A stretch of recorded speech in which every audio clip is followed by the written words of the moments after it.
الحمد لله نحمده ونستعينه ونستغفره ونؤمن به ونتوكل عليه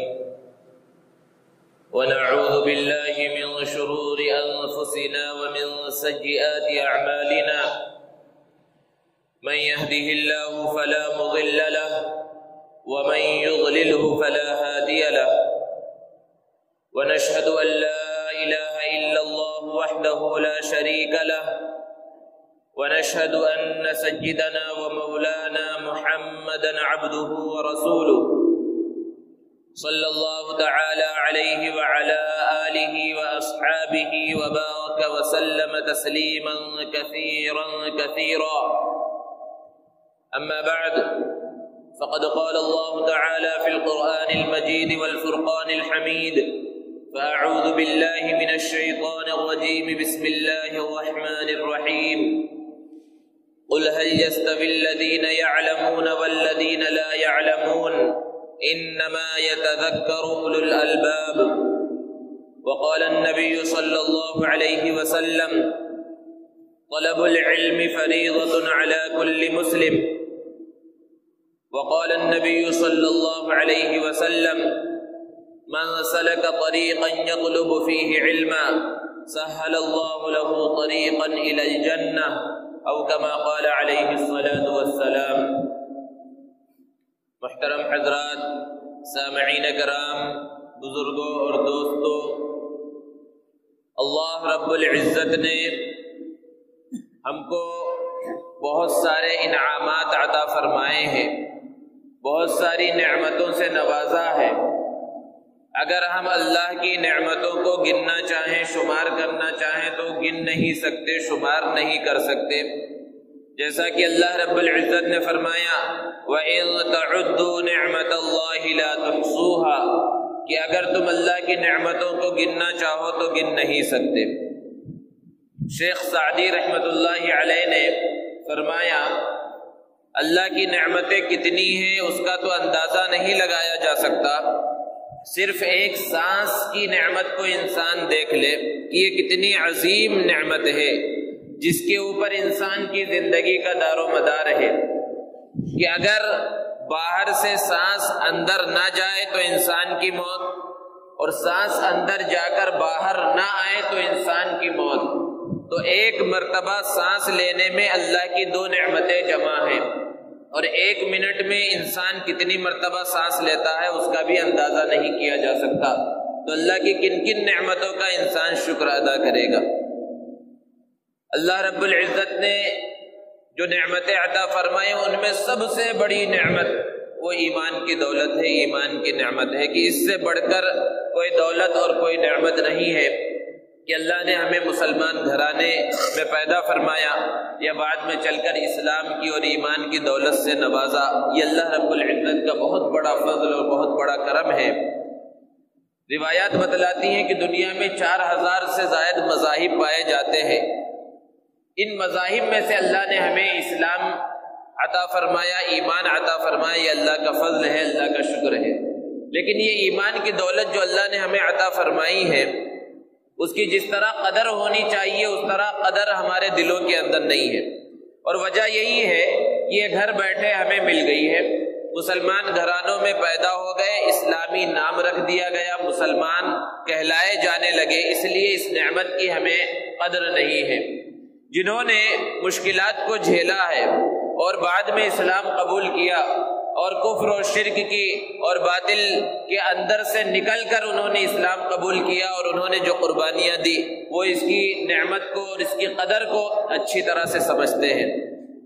اس کلمہ طیبہ لا الہ الا اللہ محمد الرسول اللہ کی قدر اگر جاننا ہے تو صحابہ کرام رضوان اللہ تعالی علیہم اجمعین کو دیکھیں کہ انہوں نے اس کلمے کو حاصل کرنے کے واسطے اور اس کو باقی رکھنے کے واسطے کتنی قربانیاں دی تھی. حضرت سلمان فارسی ہوں، حضرت بلال حبشی ہو، حضرت صہیب رومی ہو، انہوں نے قربانیاں دی تو ان کے دل کے اندر اس کلمے کی اور اس ایمان کی قدر اور نعمت. ایمان کے بعد دوسری عظیم نعمت جو اللہ نے عطا فرمائی ہے وہ ایمان کے تقاضوں کے مطابق علم کا حاصل کرنا ہے. علم اللہ رب العزت کی بہت بڑی نعمت اور بہت بڑی دولت ہے. کہا جاتا ہے کہ جس آدمی کے اندر علم نہ ہو وہ آدمی نہیں جانور ہے، اور جس گھر کے اندر کوئی پڑھا لکھا نہ ہو وہ گھر نہیں جانوروں کا اڈا ہے، اور جس ملک کے اندر جس شہر کے اندر علم کا ماحول نہ ہو وہ ملک نہیں، وہ شہر نہیں، حیوانات کا جنگل ہے۔ علم ایک ایسا سدا بہار پھول ہے جو کبھی مرجھاتا نہیں، علم ایسا مخلص دوست ہے جو کبھی بے وفائی نہیں کرتا،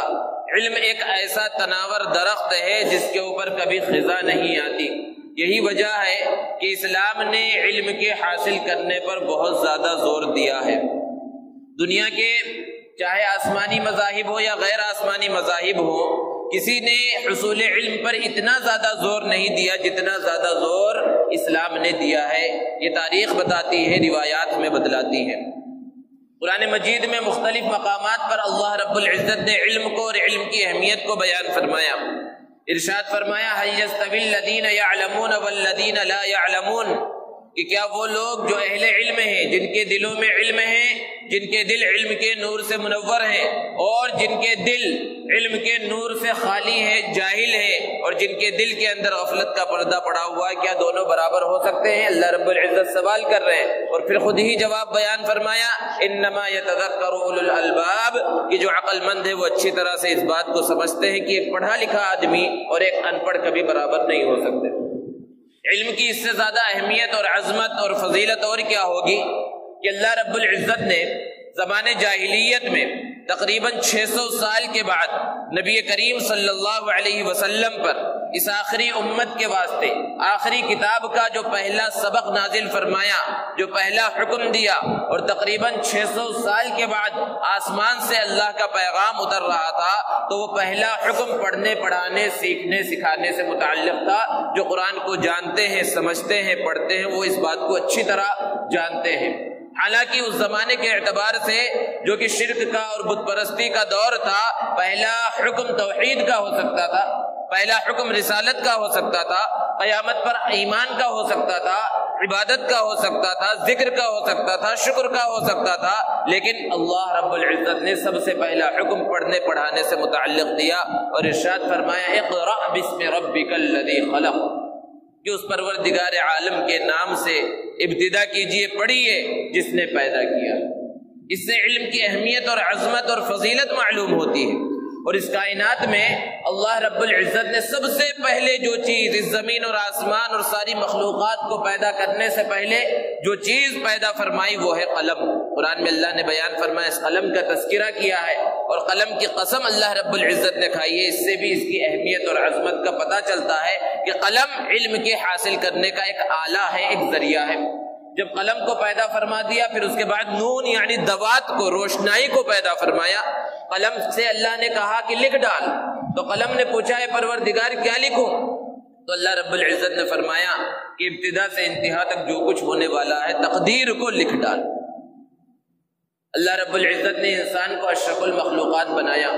اور فرشتوں سے زیادہ مقام اور مرتبے کو بلند فرمایا۔ حالانکہ فرشتوں کا مقام اور ان کی صفات کیا ہے؟ اللہ نے بیان فرمایا لا يعصون اللہ ما امرهم ويفعلون ما يؤمرون،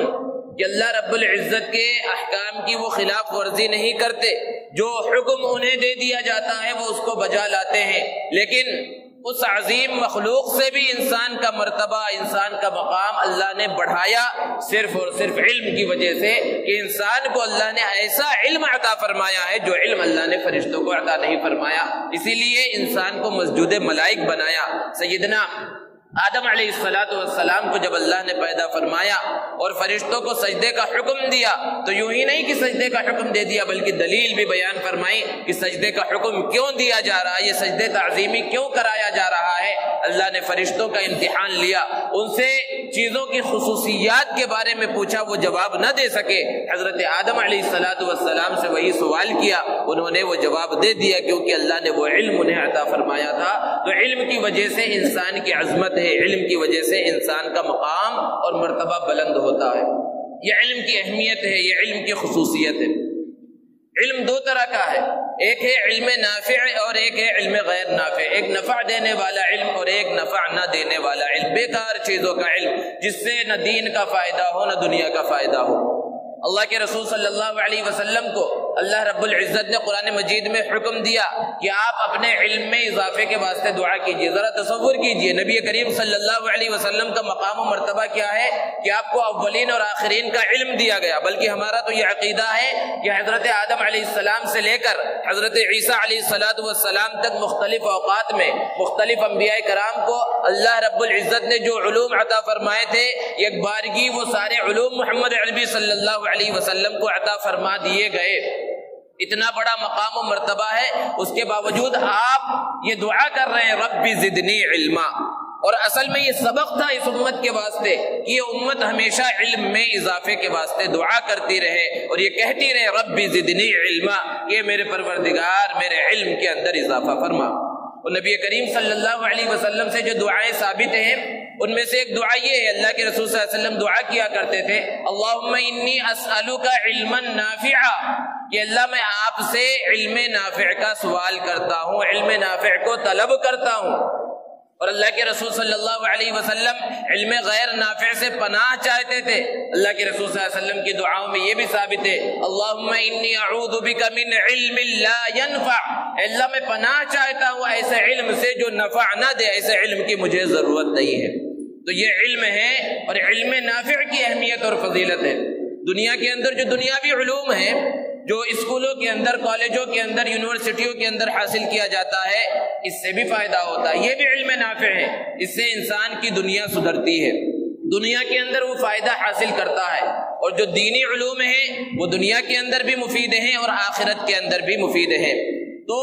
عام طور پر یہ ذہن بنا دیا گیا ہے، لوگ یہ سمجھتے ہیں کہ علماء اور ائمہ اور خطبہ جہاں پر علم کی اہمیت اور عظمت اور فضیلت کو بیان کرتے ہیں تو اس سے مراد صرف قرآن اور حدیث کا علم ہے اور صرف دینی علوم ہے۔ یہ بہت بڑی غلط فہمی ذہنوں کے اندر ڈالی گئی ہے۔ علم کی اس طرح تقسیم نہیں ہے کہ یہ دینی علوم اور دنیاوی علوم، بلکہ علم کی تقسیم اس طرح ہے علم نافع اور علم غیر نافع۔ اگر نفع دینے والا علم وہ دنیاوی علم ہو تو وہ بھی ضرورت کی چیز ہے، اور یہ دنیاوی علوم ہماری ضرورت ہے اور اس ضرورت کو حاصل کرنا بھی ضروری ہے۔ لیکن خرابی اصل میں یہاں پیدا ہو گئی کہ اس ضرورت کو ہی ہم نے مقصد سمجھ لیا اور اسی کو اصل سمجھ لیا اور دینی علوم سے دور ہوتے چلے گئے، یہاں خرابی پیدا ہوئی۔ ورنہ دنیاوی علوم کے حاصل کرنے سے کہیں نہیں روکا جاتا، بلکہ اس کی لوگوں کو ترغیب دی جاتی ہے، بتلایا جاتا ہے کہ یہ بھی ضروری ہے۔ اور یہ دنیاوی جو علوم ہے اصل دار و مدار نیتوں پر ہے، اس میں نیتیں صحیح کر لی جائے تو یہ دنیا کا حاصل کرنا، اسکولوں کو جانا، کالجوں کو جانا، یونیورسٹیوں کو جانا، یہ بھی دین بن جائے گا۔ وہ اس لیے ڈاکٹری کی تعلیم حاصل کر رہا ہے کہ میں مخلوق خدا کی خدمت کروں گا، میں ڈاکٹر بننے کے بعد خدمت خلق کروں گا، تو اس کا یہ دنیاوی علم حاصل کرنا، ڈاکٹری سیکھنا، یہ بھی دین بن رہا ہے۔ کوئی سا بھی علم ہو اس سے دین کی اشاعت کا ارادہ ہو کہ اپنی معاش کے ساتھ ساتھ اپنی زندگی کو درست راستے پر چلانے کے ساتھ ساتھ میں اسلام کی خدمت کروں گا، اس علم کے ذریعے میں دین کی خدمت کروں گا، تو یہ اس کا دنیا کا علم حاصل کرنا بھی دین بن جاتا ہے۔ اور رہا دینی علوم کا مسئلہ تو وہ تو بہرحال اصل مقصد ہی ہے جس کے بارے میں نبی کریم صلی اللہ علیہ وسلم نے ارشاد فرمایا طلب العلم فریضۃ علی کل مسلم، کہ علم دین کا حاصل کرنا ہر مسلمان پر ضروری ہے، ہر مسلمان پر علم دین کا حاصل کرنا ضروری ہے۔ اس سے یہ مراد نہیں ہے کہ ہر ایک کا حافظ بننا، ہر ایک کا عالم اور مفتی بننا اور ہر ایک کا مدرسے میں داخلہ لے کر مدرسے کے اندر پڑھنا اور وہاں سے فارغ ہونا فرض ہے، ضروری ہے، ایسا نہیں ہے، بلکہ دین کی بنیادی علوم کا کہ انسان اپنی زندگی عبادات کی، معاملات کی، معاشرت کی، اخلاقیات کی زندگی صحیح انداز میں گزار سکے۔ اگر وہ تاجر ہے تو تجارت کی باریکیوں کا اسے علم ہو، اگر وہ نماز پڑھ رہا ہے تو نماز کے مسائل کا اسے علم ہو، زکوٰۃ دے رہا ہے تو زکوٰۃ کے مسائل کا اسے علم ہو، روزہ رکھ رہا ہے تو روزے کے مسائل کا اسے علم ہو، حج کرنے جا رہا ہے تو حج کے مسائل کا اسے علم ہو۔ ان علوم کو حاصل کرنا ہر مسلمان کے اوپر ضروری ہے۔ موجودہ جو دور ہے یہ دور مسابقے کا اور مقابلے کا دور ہے دنیاوی اعتبار سے، کہ ہر ایک دوسرے سے آگے بڑھنے کی فکر میں لگا ہوا ہے، کوشش میں لگا ہوا ہے کہ کس طرح دوسرے سے آگے بڑھ جائے، کس طرح ہمارے بچے دوسروں کے مقابلے میں زیادہ تعلیم یافتہ بن جائیں، ان کا کیریئر اچھا بن جائے۔ بہت اچھی بات ہے، مسابقہ اور مقابلہ ہونا چاہیے، لیکن یہ مسابقہ اور مقابلہ صرف دنیاوی میدان میں نظر آتا ہے کہ وہاں پر ایک دوسرے سے آگے بڑھنے کی فکر ہے، لیکن دینی معاملات میں کوئی مسابقہ نہیں ہے، کوئی مقابلہ نہیں ہے، بلکہ انحطاط اور تنزلی کا دور ہے کہ اگر کوئی نماز صرف پڑھ رہا ہے تو اپنے آپ کو بہت بڑا دیندار سمجھ رہا ہے، کوئی چھوٹا سا کام کر دیا تو سمجھ رہا ہے میں نے پورے دین کا ٹھیکہ لے لیا ہے، لیکن دنیا کا بڑے سے بڑا کام کرنے کے بعد بھی یہ نہیں سمجھتا کہ ہاں میں کامیاب ہو گیا، بڑے سے بڑا شو روم کھول لیا اور بڑے سے بڑی جگہ کو خرید لیا اور بڑے سے بڑی فیکٹری لگا لیا، تب بھی خاموش نہیں بیٹھتا، لوگوں کو جو ہے بتاتا ہوا نہیں پھرتا کہ ہاں میں دنیا کے اعتبار سے کامیاب ہو گیا، بلکہ اس میں مسابقہ ہے، مقابلہ ہے اور آگے بڑھنے کی فکر ہے، جس کو حدیث میں کہا گیا کہ ایک مل جائے تو دوسرے کی فکر، دوسرا مل جائے تو تیسرے کی فکر۔ دنیا کے اندر تو یہ مسابقہ اور یہ مقابلہ اور یہ ذہنیت ہے، لیکن دین کے معاملے میں یہ ذہنیت نہیں ہے،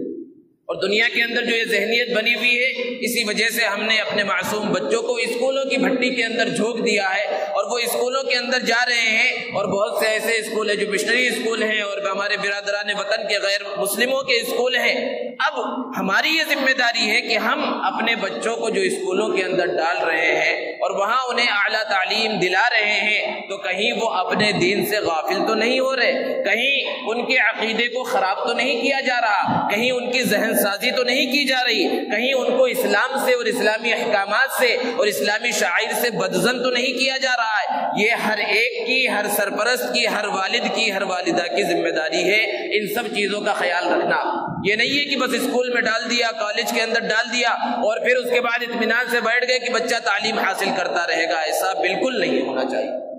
کیونکہ آج کے زمانے میں اسلام بچوں کے ذہنوں سے کھرچ دیا جائے، اسلامی معاملات کے بارے میں شکوک و شبہات کے اندر ڈال دیا جائے، اس کے اوپر بہت بڑی محنت چل رہی ہے۔ تو اعلیٰ تعلیم دلانا اور بچوں کو دنیاوی تعلیم دلانا، اس سے اسلام روکتا نہیں ہے، اور نہ کوئی مدرسہ روکتا ہے، نہ کوئی امام روکتا ہے، نہ کوئی عالم ایسا کرنے سے روکتا ہے، اور اگر کوئی روک رہا ہے تو وہ غلطی پر ہے، لیکن اس بات کی فکر ضرور ہونی چاہیے کہ ہمارا بچہ جو اعلیٰ تعلیم حاصل کر رہا ہے، جو ڈاکٹر بن رہا ہے، انجینئر بن رہا ہے، اور جو MBA اور فلاں تعلیم حاصل کر رہا ہے، اسے دین کی بنیادی باتوں کا علم ہے یا نہیں ہے، اسے نماز کے فرائض کا علم ہے یا نہیں ہے، اسے وضو اور غسل کے فرائض کا پتہ ہے یا نہیں ہے۔ بہت بڑا طبقہ ہمارے مسلمانوں کا اور نوجوانوں کا ایسا ہے جو اعلیٰ تعلیم یافتہ ہے اور بڑی بڑی ڈگریاں ان کے پاس ہے، دنیاوی اعتبار سے کامیاب ہیں، ان کا کیریئر بن چکا ہے، لیکن دین کے معاملات میں ذرہ برابر انہیں کوئی پرواہ نہیں ہے، اور نہ دین کو سنجیدہ انداز میں لیتے ہیں، غسل تک کے فرائض کا پتہ نہیں ہے۔ نبی صلی اللہ علیہ وسلم کی محبت کا دعویٰ بھرتے ہیں، محبت کا دم بھرتے ہیں، دعویٰ کرتے ہیں، لیکن نبی صلی اللہ علیہ وسلم کی سیرت معلوم نہیں، آپ کے والدین کے اسماء گرامی معلوم نہیں، آپ صلی اللہ علیہ وسلم کی بیٹیوں کے نام، آپ صلی اللہ علیہ وسلم کے ازواج کے نام، آپ کے کتنے بیٹے تھے، کب تک باحیات رہے، یہ سب کچھ نہیں معلوم ہے۔ وجہ کیا ہے کہ ہم نے اپنا پورا دھیان صرف دنیاوی تعلیم پر لگا دیا ہے۔ تو ضرورت اس بات کی ہے کہ دنیاوی تعلیم کے حاصل کرنے کے ساتھ ساتھ دین کی بنیادی تعلیم کا حاصل کرنا ہر مسلمان کے اوپر ضروری ہے، اور یہ دنیا بھر کے اندر جو مدارس اسلامیہ اور مکاتب دینیہ کا جال پھیلا ہوا ہے، یہ اسی مقصد کے واسطے ہے۔ یہ مدارس اسلامیہ اسلام کی اور دین کی حفاظت کے مضبوط قلعے ہیں، جگہ جگہ پر مدارس کو اسی لیے قائم کیا گیا، اور ان مدارس کی بنیاد کیا ہے، یہ کس کی شاخیں ہیں؟ مکہ المکرمہ کے اندر اللہ کے رسول صلی اللہ علیہ وسلم دار ارقم کے اندر تشریف فرما ہوتے تھے، تو یہ پورے دنیا کے اندر جو مدارس پھیلے ہوئے ہیں اور یہ جو مکاتب نظر آ رہے ہیں، یہ دراصل دار ارقم کی شاخیں ہیں کہ اللہ کے رسول صلی اللہ علیہ وسلم چھپ کر وہاں پر تشریف فرما ہوتے، صحابہ آتے، اللہ کے رسول صلی اللہ علیہ وسلم انہیں قرآن کی تعلیم دیا کرتے تھے، قرآن کے الفاظ بھی سکھاتے، قرآن کے معانی کی بھی تعلیم دیتے تھے۔ اور پھر اللہ کے رسول صلی اللہ علیہ وسلم مکہ سے ہجرت کر کے مدینہ المنورہ تشریف لے گئے، تو پھر سب سے پہلا مدرسہ جو اسلام کا وجود میں آیا وہ مدرسہ صفہ ہے۔ ایک چبوترا تھا صفہ نام کا، وہاں پر صحابہ کرام رضوان اللہ تعالی علیہم اجمعین تشریف رکھتے تھے، اور اللہ کے رسول صلی اللہ علیہ وسلم انہیں تعلیم دیا کرتے تھے۔ یہ دنیا بھر کے جتنے مدارس ہیں اسی مدرسہ صفہ کی شاخیں ہیں، اور ان سب کا واسطہ جا کر دار ارقم اور مدرسہ صفہ سے ملتا ہے۔ جب بھی کوئی مدرسہ قائم ہوتا ہے تو مدرسے کے واسطے نظام کا طے کرنا ضروری ہے۔ اگر مدرسے کا نظام نہ ہو، یوں ہی مدرسہ کھول دیا جائے تو وہ چل نہیں سکتا، یوں ہی چلتا رہے گا، اس کا کوئی فائدہ نظر نہیں آئے گا۔ اسلام کا سب سے پہلا مدرسہ صفہ جو مدینہ المنورہ میں قائم کیا گیا، جس میں طلبہ کی تعداد 70 اور 80 کے درمیان رہا کرتی تھی، تو مدرسے میں سب سے پہلی چیز جس کی ضرورت پڑتی ہے کہ اوقات کو متعین کیا جائے کہ تعلیم کا وقت کب سے کب تک ہوگا۔ ہمارے مدرسوں میں بھی طے کیا جاتا ہے کہ بھئی 8 بجے سے 12 بجے تک، 9 بجے سے 1 بجے تک، الگ الگ مدارس میں اپنے اپنے حساب سے طے کیا جاتا ہے۔ لیکن وہ پہلا مدرسہ اسلام کا جس کے استاد نبی کریم صلی اللہ علیہ وسلم ہے، جس کے معلم محمد عربی صلی اللہ علیہ وسلم ہے، اس مدرسے کا اس طرح کوئی باضابطہ وقت متعین نہیں تھا۔ جب بھی نبی صلی اللہ علیہ وسلم وہاں تشریف لے کر آ جائے، مدرسہ چالو ہو جاتا تھا، تعلیم شروع ہو جاتی تھی۔ اللہ کے رسول صلی اللہ علیہ وسلم ایک مرتبہ رات میں تشریف لائے، دیکھا سیدنا ابو بکر صدیق رضی اللہ تعالی عنہ تہجد کی نماز پڑھ رہے ہیں اور نماز کے اندر بہت ہی آہستہ آواز میں تلاوت کر رہے ہیں۔ پھر ایک طرف دیکھا سیدنا عمر فاروق رضی اللہ تعالی عنہ بھی نماز پڑھ رہے ہیں اور زور سے تلاوت کر رہے ہیں۔ جب یہ نماز سے فارغ ہوئے، اللہ کے رسول صلی اللہ علیہ وسلم نے سیدنا ابو بکر صدیق رضی اللہ تعالی عنہ سے پوچھا کہ تم اتنی آہستہ آواز میں کیوں تلاوت کر رہے تھے؟ حضرت ابو بکر صدیق رضی اللہ تعالی عنہ نے اپنے مزاج کے مطابق جواب دیا کہ میں اللہ کو سنا رہا تھا اور اللہ آہستہ آواز بھی سنتا ہے، وہ زور کی آواز بھی سنتا ہے۔ حضرت عمر رضی اللہ تعالی عنہ سے پوچھا کہ آپ اتنی زور کی آواز سے کیوں تلاوت کر رہے تھے؟ انہوں نے اپنے مزاج کے مطابق جواب دیا کہ میں شیطان کو بھگا رہا تھا اور لوگوں کو جگا رہا تھا کہ میری آواز سن کر دوسرے لوگ بھی جاگ جائیں اور وہ بھی عبادت کے اندر مشغول ہو جائیں۔ اب رات کا وقت ہے، اب مدرسہ لگ گیا، اللہ کے رسول صلی اللہ علیہ وسلم نے تعلیم دینا شروع کیا اور حضرت ابو بکر صدیق رضی اللہ تعالی عنہ سے ارشاد فرمایا کہ تم اپنی آواز کو تھوڑا سا بلند کر لو، اور حضرت عمر رضی اللہ تعالی عنہ سے ارشاد فرمایا تم اپنی آواز کو تھوڑا سا پست کر لو۔ یہ تعلیم ہو گئی، مدرسہ ہو گیا، سبق ختم ہو گیا۔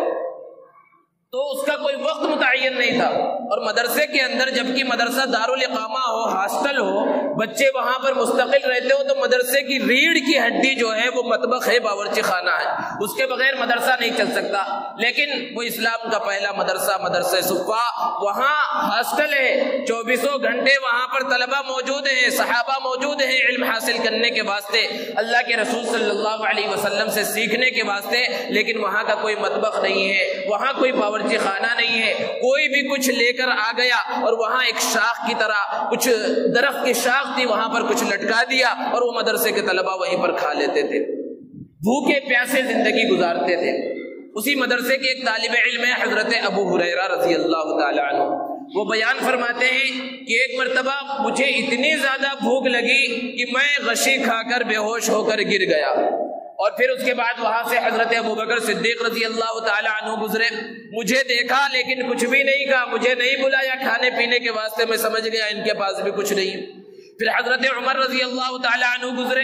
اور انہوں نے بھی مجھے کھانے کی دعوت نہیں دی، نہیں بلایا، میں سمجھ گیا ان کے پاس بھی کچھ نہیں ہے۔ پھر اس کے بعد اللہ کے رسول صلی اللہ علیہ وسلم کا وہاں سے گزر ہوا،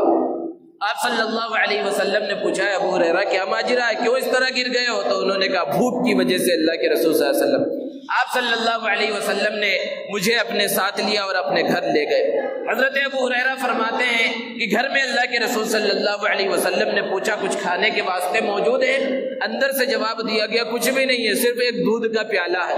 حضرت ابو ہریرہ رضی اللہ تعالی عنہ ارشاد فرماتے ہیں میرے دل کے اندر خوشی پیدا ہوئی کہ اب یہ دودھ کا پیالہ مجھے پینے کو ملے گا اور میری بھوک جو ہے ختم ہو جائے گی، میں سیراب ہو جاؤں گا۔ جب دودھ کا پیالہ آیا، اللہ کے رسول صلی اللہ علیہ وسلم نے مجھ سے کہا ابو ہریرہ جاؤ، آج کی زبان کے اعتبار سے کہا جائے تو اس انداز میں کہا جائے گا دوسرے پورے طلبہ کو بھی بلا کر لے آؤ، ان سب کی بھی دعوت ہے۔ حضرت ابو ہریرہ فرماتے ہیں کہ اس زمانے میں تقریباً 70 صحابہ کرام اس مدرسے میں تھے، مدرسے صفہ کے اندر۔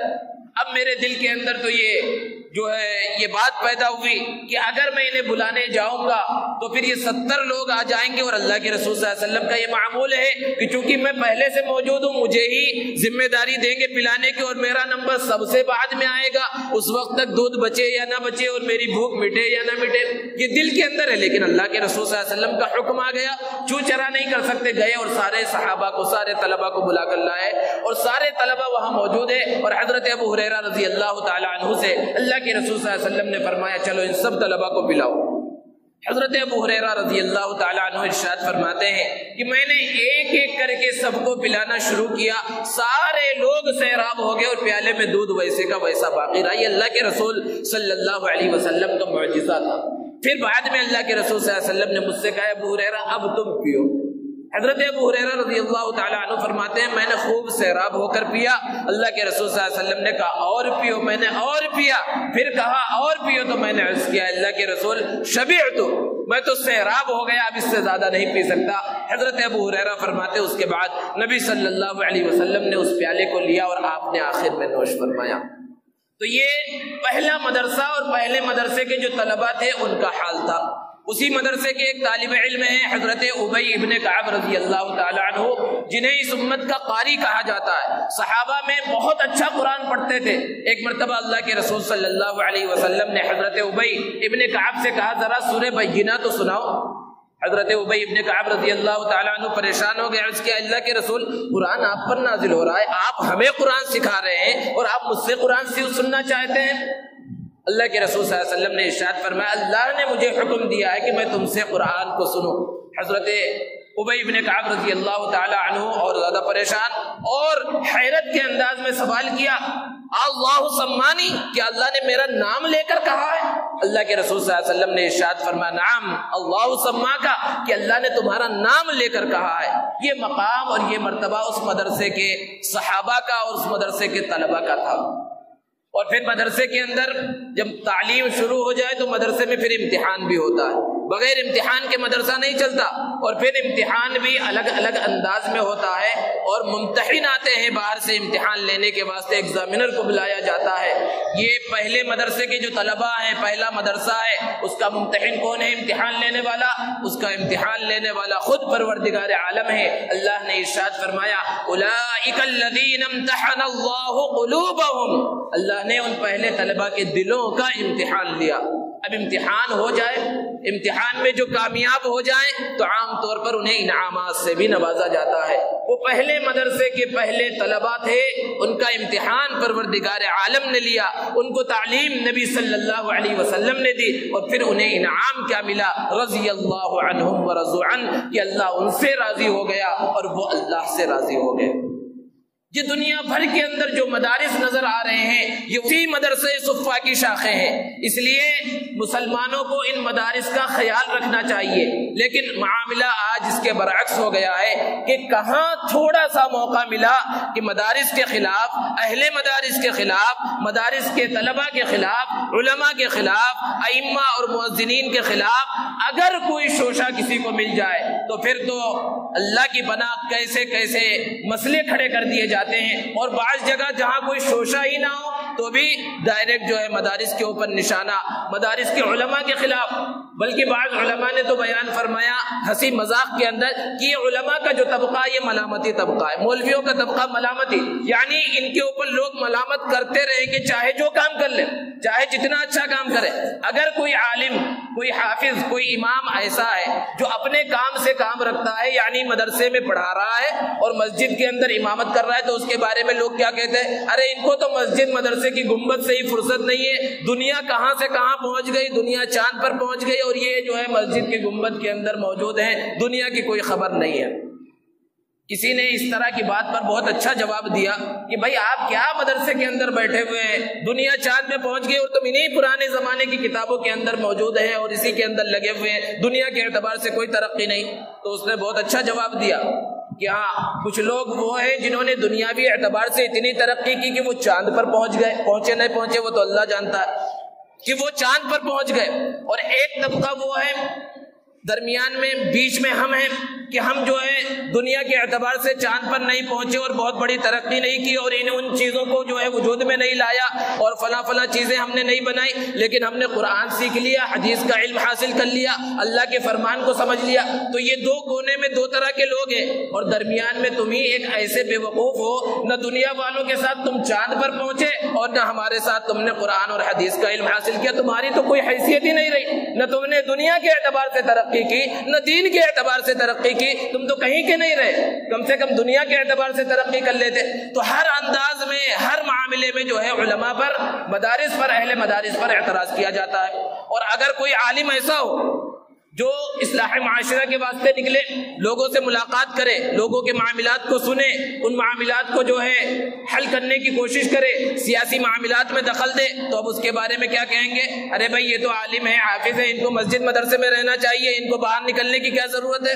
یعنی کہیں بھی کسی بھی معاملے کے اندر ہاتھ ڈالے ضرور علماء کے اوپر اعتراض کیا جائے گا۔ اور آج جو بہت بڑے بڑے دیندار سمجھے جاتے ہیں وہ بھی مدارس سے بدکتے ہیں، کئی نسلیں گزر جاتی ہے، گھر میں کوئی مدرسے کا پڑھا لکھا اور حافظ ان کے خاندان میں اور قبیلے کے اندر پیدا نہیں ہوتا، حالانکہ دیندار ہے، دین کی سمجھ ہے اور علماء اور حفاظ کا احترام بھی کرتے ہیں اور اس کی اہمیت اور فضیلت کو بھی سمجھتے ہیں، لیکن اپنے بچوں کو، اپنے خاندان کے بچوں کو کیوں نہیں داخل کرتے کہ اگر اس نے اس دینی تعلیم کو حاصل کر لیا، حافظ عالم بن گیا تو کھائے گا کیا؟